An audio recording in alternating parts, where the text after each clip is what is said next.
1. Anak orang terbuang. Matahari telah hampir masuk ke dalam peraduannya.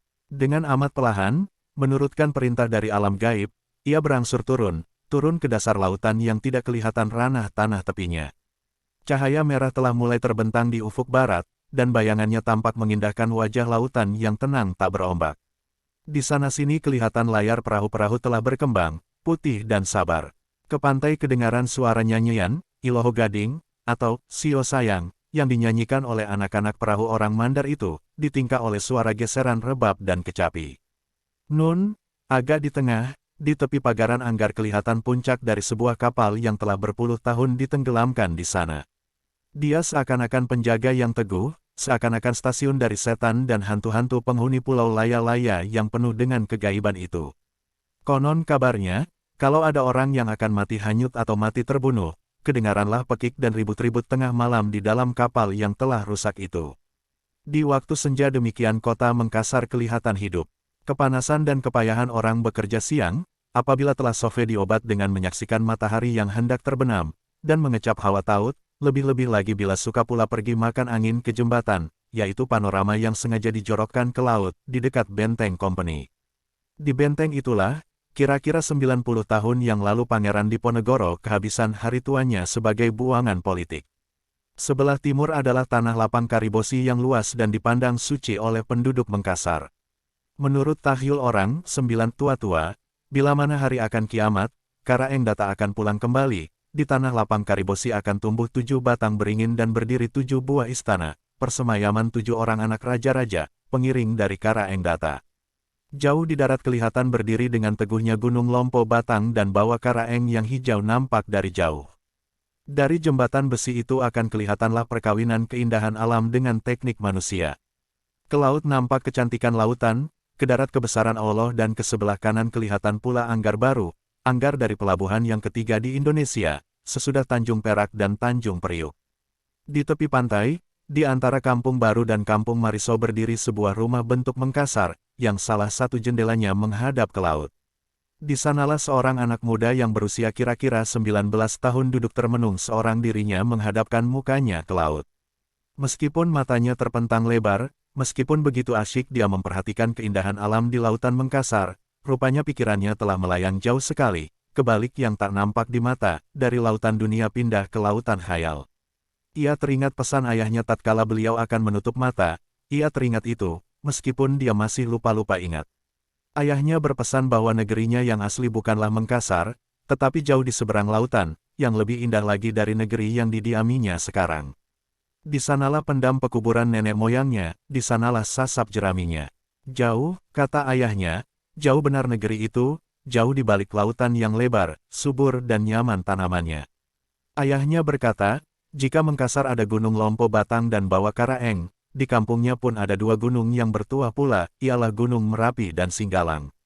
Di Gunung Merapi ada Talang Perindu, di Singgalang ada naga hitam di dalam telaga di puncaknya. Jika disebut orang keindahan Bantimurung di Maros, di 10 negerinya ada pula air mancur yang lebih tinggi. Masih terasa rasa di pikirannya keindahan lagu, Serantih, yang kerap kali dilagukan ayahnya tengah malam. Ia tak tahu benar apakah isi lagu itu, tetapi rayuannya sangat melekat dalam hatinya. Ada pantun-pantun ayahnya yang telah hafal olehnya lantaran dinyanyikan dengan nyanyi Serantih yang merdu itu. Bukit putus, rimba ketuang, direndam jagung dihangusi. Hukum putus badan terbuang, terkenang kampung kutangisi. Batang kapas nan rimbun daun, urat terkenang masuk padi. Jika lepas laut ke tahun, merantau panjang hanya lagi. Siapakah gerangan anak muda itu? Dia dinamai ayahnya Zainuddin. Sejak kecilnya telah dirundung oleh kemalangan. Untuk mengetahui siapa dia, kita harus kembali kepada suatu kejadian di suatu negeri kecil dalam wilayah Batipo X Koto, Padang Panjang kira-kira 30 tahun yang lalu. Seorang anak muda bergelar Pandekar Sutan, kemenakan Datuk Mantari Labih, adalah Pandekar Sutan kepala waris yang tunggal dari harta peninggalan ibunya, karena dia tak bersaudara perempuan. Menurut adat Minangkabau, amatlah malangnya seorang laki-laki jika tidak mempunyai saudara perempuan, yang akan menjaga harta benda, sawah yang berjenjang, bandar buatan, lumbung berpereng, rumah nan gadang. Setelah meninggal dunia ibunya, maka yang akan mengurus harta benda hanya tinggal ia berdua dengan mamaknya, Datuk Mantari Labih. Mamaknya itu, usahakan menukuk dan menambah, hanya pandai menghabiskan saja. Harta benda, beberapa tumpak sawah, dan sebuah gong pusaka telah tergadai ke tangan orang lain. Kalau Pandekar Sutan mencoba hendak menjual atau menggadai pula, selalu dapat bantahan, selalu tidak semupakat dengan mamaknya itu. Sampai dia berkata, daripada engkau menghabiskan harta itu, lebih baik engkau hilang dari negeri, saya lebih suka. Darah muda masih mengalir dalam badannya. Dia hendak kawin, hendak berumah tangga, hendak melawan laga kawan-kawan sesama gedang. Tetapi selalu dapat halangan dari mamaknya, sebab segala penghasilan sawah dan ladang diangkutnya ke rumah anaknya.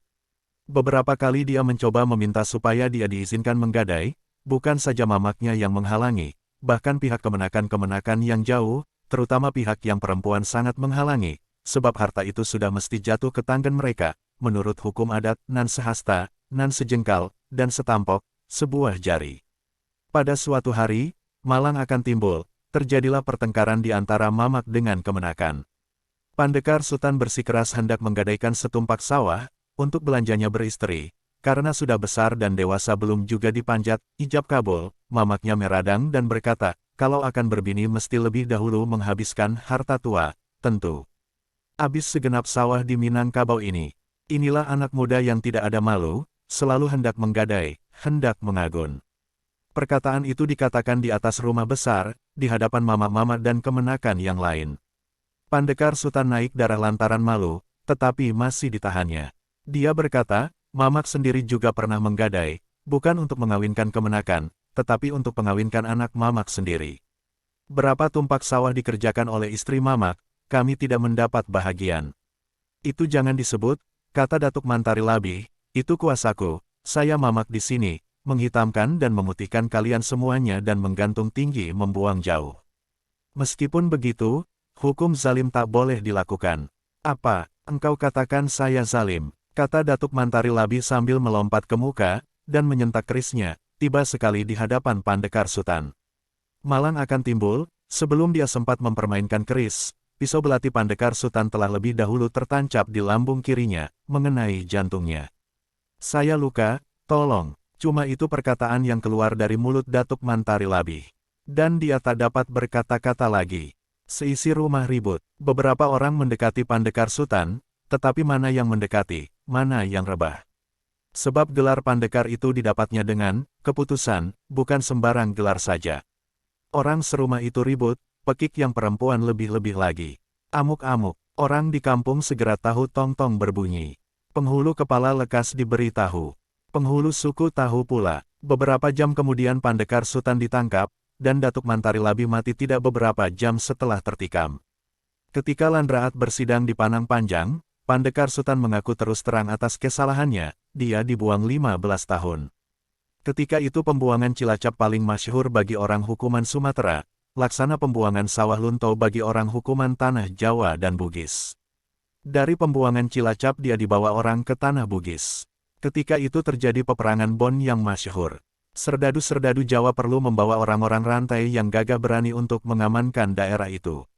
Sebab Pandekar Sutan bergelar, jago, itulah sebabnya dia menginjak tanah Mengkasar. Apa benarkah Pandekar Sutan seorang, jago, seorang kejam dan gagah berani yang tiada mengenal kasihan? Sebenarnya kejagoan dan kekejaman seorang itu bukanlah semuanya lantaran tabiat sejak kecil. Sebetulnya Pandekar Sutan hanya seorang yang bertabiat lemah lembut, lunak hati. Kalau bukan karena lunaknya tidaklah akan selama itu dia menahan hati menghadapi kekerasan mamaknya.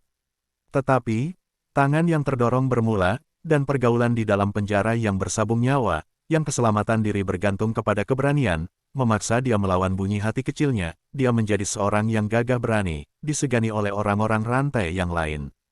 Di samping itu, dia seorang yang setia kepada kawan, pendiam, pemenung. Diam dan menungnya pun menambah ketakutan orang-orang yang telah kenal kepadanya. Dia telah menyaksikan sendiri kejatuhan Bon, dia menyaksikan sendiri seketika kerajaan Goa takluk dan menyaksikan pula kapal Seven Provincian menembakkan meriamnya di pelabuhan Parepare.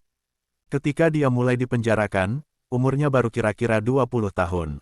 Kebetulan di dalam penjara dia telah dapat bergaul dengan seorang asal Madura, yang telah lebih 40 tahun di dalam penjara, bernama Kismo, buangan seumur hidup.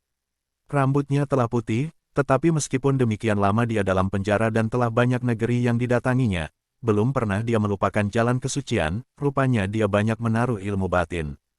Kepadanyalah Pandekar Sutan banyak berguru. Setelah dipotong 3 tahun, habislah hukuman dijalankannya seketika dia berada di Mengkasar. Kalau dia mau tentu dia akan dikirim ke Minangkabau, tanah tumpah darahnya. Tetapi dia lebih suka tinggal di Mengkasar.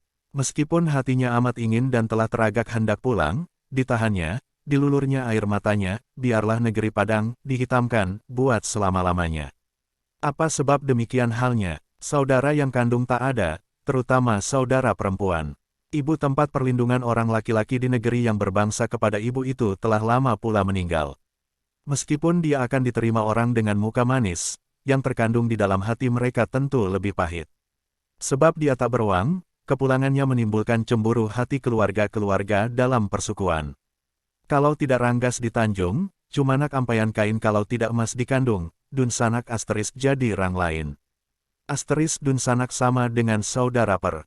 Tidak, dia tidak hendak pulang, meskipun hatinya meratap teragak pulang. Bukan sedikit hari 12 tahun, entahlah gedang pohon kelapa yang ditanamkan di muka halaman ibu, entah telah bersisit keris. Dia mesti hilang, mesti larat karena kehilangannya seorang, belum sebagai kepecahan telur ayam sebuah bagi orang di kampung.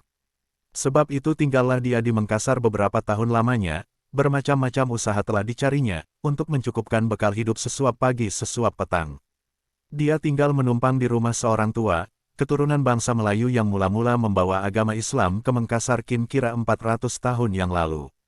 Budi pekerti Pandekar Sutan amat menarik hatinya, kelakuannya, keberaniannya, dan kadang-kadang pandai berdukun, semuanya menimbulkan sukanya.